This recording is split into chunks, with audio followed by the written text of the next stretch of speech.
Oke, terima kasih pemirsa, Anda masih bersama kami dalam program Etalase Indonesia, semuanya ada.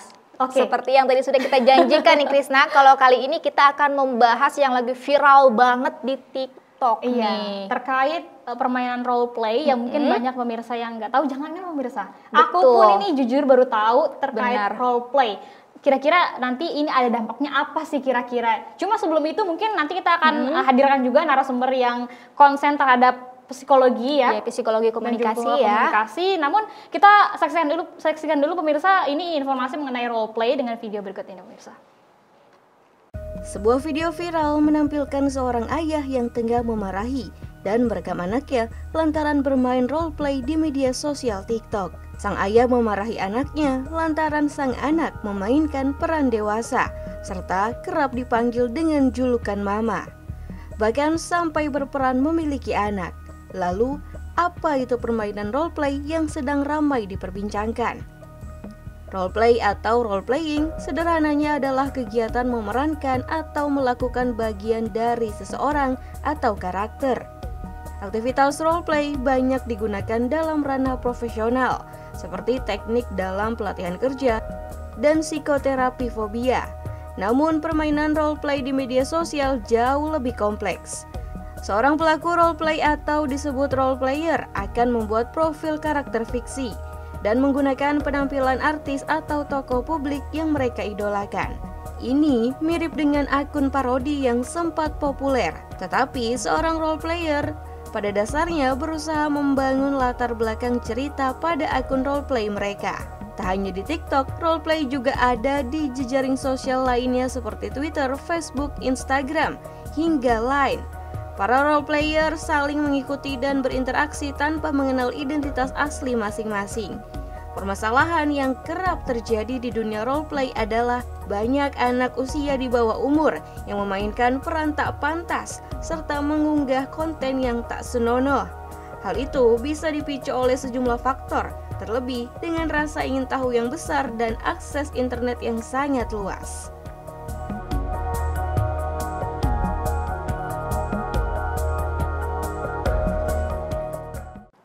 Nah, itu dia pemirsa, belakangan ini video yang lagi viral banget di TikTok seputar anak-anak yang memainkan role play atau biasa disebut sebagai RP nih, Krisna. Waduh, ini tentunya banyak banget ya dampak-dampak yang ditimbulkan ya dari permainan ini. Betul. Nah, mungkin untuk membahas terkait role play ini Zulfa, yang mungkin sekarang lagi viral banget, ini kita akan terhubung dengan salah satu narasumber yang sangat luar biasa, udah cerdas, terus cantik, aduh. Dan juga ini kita bakalan dapat ilmu yang daging banget deh pokoknya dari narasumber kita yang satu ini. Oke, mungkin nanti kita bersama Teh Alma akan berbincang-bincang seputar role play lebih jauh lagi ya. Jadi kita bisa lebih memahami ternyata apa itu sebenarnya role play dan sebahaya apa ya Krisna ya. Jadi untuk narasumber kali ini kita akan berbincang dengan salah satu dosen yang berfokus ini di bidang komunikasi dan juga komunikasi ya. Betul. Oke, kita langsung sapa saja, ini ada Teh Alma Dina Rahmaniar. Halo, assalamualaikum. Teh Alma, assalamualaikum.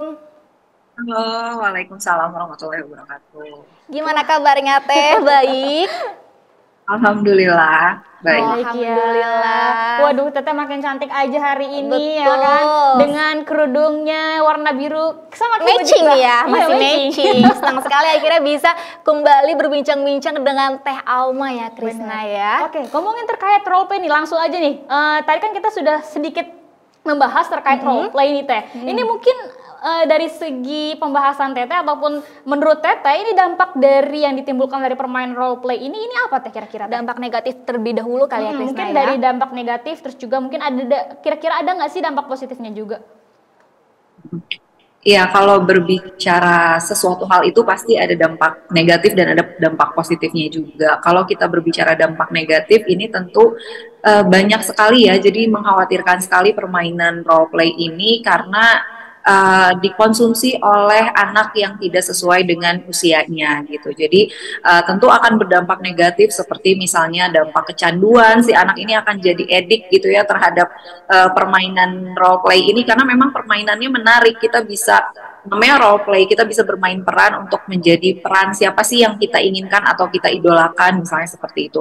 Dan kalau terlalu lama memainkan ini tentu akan menimbulkan kecanduan bagi si anak atau seseorang tersebut. Kemudian juga permainan role play ini selain menimbulkan kecanduan, ini juga akan membuat orang menjadi kehilangan identitasnya kalau terlalu sering atau terlalu lama bermain permainan ini gitu ya. Mereka tidak tahu siapa dirinya sebenarnya. Kemudian juga bisa lebih jauh ketika dia sudah tidak mengenal dirinya sendiri, tentu ini akan berkaitan dengan kesehatan mentalnya sendiri gitu. Jadi banyak juga banyak ya banget ya Krisna ya terkait dampak negatifnya ya. Ini sangat berbahaya apalagi untuk anak-anak yang memiliki masa depan yang betul benar-benar harus mencintai diri sendiri harusnya ya kan. benar, apalagi di usia-usia tersebut kan masih banyak banget ini imajinasi-imajinasi yang berkembang di dalam anak tersebut ya Krisna ya. Dan tadi kalau misalnya tadi kita sudah berbicara seputar dampak negatifnya nih Teh, kira-kira ada nggak sih dampak positif yang ditimbulkan dari permainan role play ini Teh? Dampak positifnya juga tentu ada ya, karena kan si permainan role play ini kalau dimainkan oleh usia yang sesuai, yang pantas gitu, ini kan akan menimbulkan kreativitas, imajinasinya meningkat, kemudian bagaimana pola pikir orang ini menjadi lebih terbentuk karena mereka melihat bahwa oh ternyata ketika kita berperan sebagai seseorang kita harus seperti apa, kemudian bagaimana interaksinya dengan lingkungan ketika kita menjadi sosok yang kita inginkan, enaknya apa, nggak enaknya seperti apa. Komunikasi yang terjalin antara setiap pemain itu kan juga membuat orang semakin cerdas untuk menampilkan siapa dirinya. Seperti itu tentu harus dimainkan dengan sesuai usianya, itu akan berdampak yang positif. Oke, ini juga berkaitan dengan video yang viral, ya kan Betul. yang tadi sempat kita ulas juga sebelumnya. Nah, itu kan seorang ayah ya atau orang tua lah ya yang memarahi anaknya tindakan seperti itu terus memvideokannya. Itu menurut Teteh ini merupakan tindakan yang benar atau tidak Teh ketika melihat anaknya sedang bermain role play seperti itu?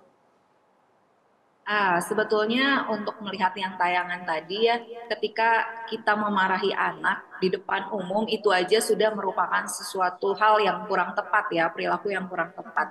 Karena si anak ini bagaimanapun juga, setiap kesalahan apapun juga tetap harus kita hargai. Ketika kita memarahi anak di depan umum, apalagi ini memvideokan, kemudian videonya menjadi viral, kita harus memperhatikan bagaimana efeknya untuk anak. Pasti anak akan muncul rasa malu, rasa kecewa, rasa marah, bahkan bisa sampai trauma. Ketika dia menghadapi lingkungannya, dia akan merasa, aduh saya merasa ditonton oleh orang lain, perilaku saya yang kurang baik dilihat oleh orang banyak. Hal seperti itu yang itu akan mengkhawatirkan ke depannya, sehingga perilaku yang kita memarahi anak gitu ya di depan umum itu sangat memprihatinkan sih.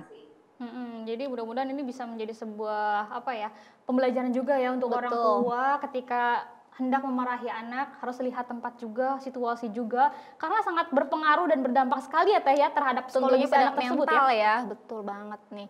Dan tadi Teh Alma juga sempat disebut kalau misalnya dampak negatif ini salah satunya adalah kecanduan. Nah, kira-kira dari tanda-tanda kecanduan ini apa sih Teh yang ditimbulkan dari anak tersebut Teh? Misalnya dia udah nggak mau lepas dengan gadgetnya, misalnya seperti itu. Terus kemudian ketika dia mau makan, mau apa, dia kemana-mana bawa gadgetnya. Kemudian dia juga selalu memainkan game itu tentu ya gitu ya. Dan ketika dia sudah kecanduan, otomatis itu sudah masuk ke alam bawah sadarnya. Kemudian dia menjadi berperilaku yang membingungkan gitu. Dia tidak paham yang mana yang di game dan mana yang di dunia nyata gitu. Jadi bagaimana dia mengkonstruksi realitas sosialnya ini menjadi membingungkan gitu. Dia tidak tahu yang mana yang seharusnya. Artinya ketika muncul perilaku-perilaku seperti itu, misalnya juga dia menarik diri dari lingkungan sosialnya ketika seharusnya dia bergaul dengan teman sebayanya, bermain di luar dan lain sebagainya, tapi dia hanya terfokus pada gadgetnya saja, berarti artinya dia sudah termasuk tahap kecanduan. Oke, ini kalau ngomongin terkait kecanduan handphone ya kan tidak hanya dari salah satu permainan atau game saja. Kadang-kadang ada beberapa platform juga ini yang bikin anak kecil, terutama anak di bawah 5 tahun aja sekarang udah bisa Main handphone ya, gadget betul. Adik aku aja usia 3 tahun di rumah dia udah bisa main YouTube. Benar. Nah, dari Telma sendiri ini bagaimana Teh untuk mengalihkan si anak tersebut agar tidak selalu ini fokus sama si gadgetnya ini? Iya, bagaimana caranya memang setiap orang tua mungkin punya caranya tersendiri ya, tapi pada intinya kita harus mengalihkan pada hal-hal yang menarik perhatian anak gitu ya. Jadi kita harus tahu dulu anak ini sukanya ngapain. Misalnya kalau dia sukanya baca buku, ya kita kasih buku yang banyak, buku cerita yang banyak yang tentunya sesuai dengan usia mereka gitu ya, supaya mereka bisa memahami, bisa mengalihkan waktu yang biasanya dia pergunakan untuk gadget, teralihkan dengan dia membaca buku misalnya atau menggambar atau suka alat musik. Alangkah lebih baiknya kita arahkan misalnya dengan kursus musik dan lain sebagainya, atau misalnya olahraga, dia sukanya ngapain nih gitu, dia suka misalnya berenang, ayo lebih baik kita alihkan dengan hal-hal yang lebih positif. Kita temani sebagai orang tua, mendukung anak untuk bisa tahu apa yang disukainya ketimbang dia hanya menonton gadget gitu. Karena apalagi di permainan role play ini kita tahu bersama bahwa ini juga permainan yang kadang berbau-bau perilaku seksual gitu. Nah, itu tentu kan akan sangat mengkhawatirkan bagi anak kalau terlalu lama dengan permainan tersebut. Jadi peran orang tua ini memang sangat penting sekali ya Teh, benar-benar harus dipantau dengan sedemikian rupa. Nah lalu bagaimana nih Teh, cara agar orang tua ini bisa memantau kegiatan anak di tengah gempurannya teknologi yang semakin canggih, apalagi sekarang udah banyak banget nih permainan-permainan yang udah di luar batas usia mereka, seperti salah satunya role play ini Teh. Ya, sebetulnya ketika sekarang perkembangan teknologi, kita harus lebih pintar, kita harus lebih cerdas sebagai orang tua untuk menggunakan teknologi itu gitu. Karena kalau kita tahu di aplikasi tertentu kita juga bisa melakukan pembatasan usia misalnya gitu ya. Ketika anak mau mendownload atau apapun itu, biasanya kan kita bisa connect dengan handphone orang tuanya. Misalnya pembatasan-pembatasan seperti itu. Kemudian juga mengatur waktu, misalnya konsisten terhadap waktu yang sudah kita tetapkan. Bikin komitmen dulu sebelumnya sama anak, misalnya kita mau memberikan waktu berapa jam untuk dia main per hari gitu ya, dan itu dilaksanakan secara konsisten. Itu akan membuat anak lebih merasa tanggung jawab gitu. Dan kemudian juga tentu kita sebagai orang tua harus punya kontrol penuh ya. Jadi bagaimanapun juga di tengah kesibukan, di tengah gempuran teknologi, kita tadi harus lebih pintar dan kita kontrol. Sebisa mungkin kita review apa sih yang dia mainin sehari-hari gitu ya. Kita review handphonenya misalnya atau gadgetnya anak gitu ya. Kita lihat dia berkomunikasi dengan siapa, dia main game apa gitu. Kemudian kita juga jangan lupa untuk tetap quality time dengan anak, menanyakan apa sih yang disukain ketika dia main handphone misalnya. Kemudian ketika main handphone berinteraksinya dengan siapa, berkomunikasinya dengan siapa aja. Kemudian diselipkan dengan kita memberi arahan kepada anak, memberikan informasi yang mana sih yang seharusnya atau yang selayaknya dilihat atau dimainkan oleh anak seusia mereka gitu. Hal-hal seperti itu yang harus terus dilakukan, konsisten dilakukan oleh orang tua untuk tetap menjaga komunikasi dan intensitas hubungan orang tua dengan anak. Waduh, ini merupakan informasi yang sangat luar biasa, apalagi untuk mengasuh atau mendidik seorang anak. Ini kita juga harus banyak banget ilmu yang harus kita dalami ya. Salah satunya yang tadi terkait gadget, terus permainan role play, dan juga mungkin permainan-permainan lainnya yang berfokus pada handphone. Betul, ini harus benar-benar diwaspadai banget ya, karena penting banget nih.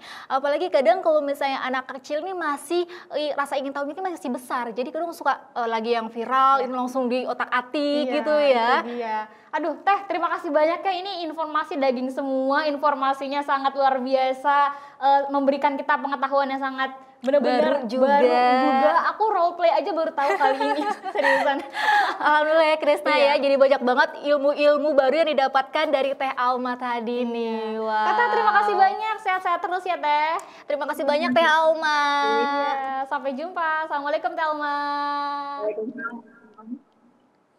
Oke, pemirsa, itu tadi pembahasan kita sama Teh Alma yang merupakan salah satu dosen ya kan, yang berfokus pada bidang komunikasi dan juga komunikasi, betul. Tadi ini informasi sangat informatif banget. Dan secara garis besar berarti dapat dikatakan kalau permainan role play ini benar-benar sangat berbahaya sekali ya Chris ya. Karena tadi seperti yang udah Teh Alma sebutkan, salah satunya ini bisa melupakan jati diri sesungguhnya dalam kehidupan nyata kita. Mungkin ini perbandingannya berapa persen positifnya aja kali ya. Iya.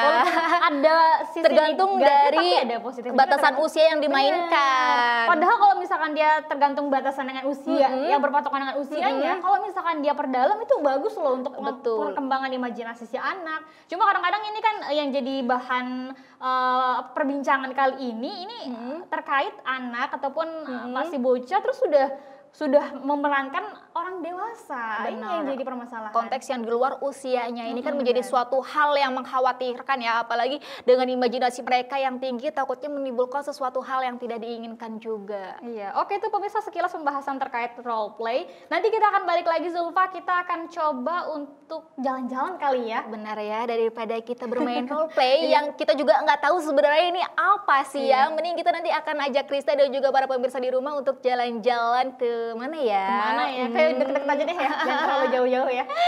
Jadi jangan kemana-mana, tetap di Etalase Indonesia.